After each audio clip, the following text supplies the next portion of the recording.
आगे बढ़ेंगे और यहाँ पर आपको साहिवाल की खबर से आगाह करेंगे कि साहिवाल के पोलिंग स्टेशंस पर क्या देखने को मिल रहा है, लोग कैसे बाहर निकल रहे हैं, वोट कास्ट करने के लिए लोगों का कितना रुझान है, वहाँ पर जो अवामी जो हल्का है वो क्या कहता है इस हवाले से। मजीद इस हवाले से बात कर लेते हैं, हमारे नुमाइंदे वहाँ पर मौजूद हैं। काशिफ बताइएगा क्या सूरत हाल है साहिवाल से, आप क्या देख रहे हैं?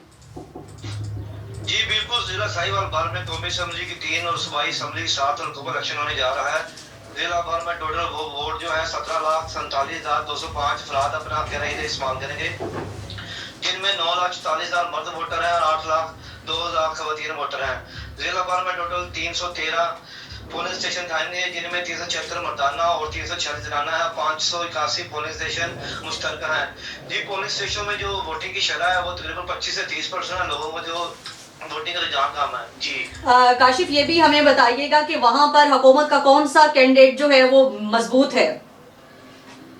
जी, इस वक्त जो साहिवाल में मुस्लिम लीग नून की कैंडिडेट है सीधा नूरान अहमद शाह, और उनके जो मद्दे मुकाबल है पीटीआई के हमायत याफ्ता राना अमर शरार, इन दोनों में कांटेदार मुकाबला है। अब इसका जो इलेक्शन का रिजल्ट आएगा तो दोनों ही बड़ा कांटेदार मुकाबला होगा दोनों में।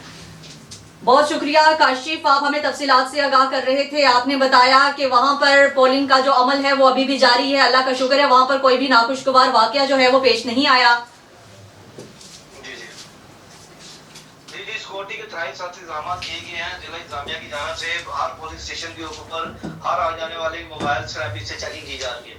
बहुत शुक्रिया काशिफ, आप हमें तफसीलात से आगाह कर रहे थे। एमबी न्यूज के साथ ही रहेगा, मजीद अपडेट के लिए भी आपको कॉल करते रहेंगे और आपसे अपडेट लेते रहेंगे।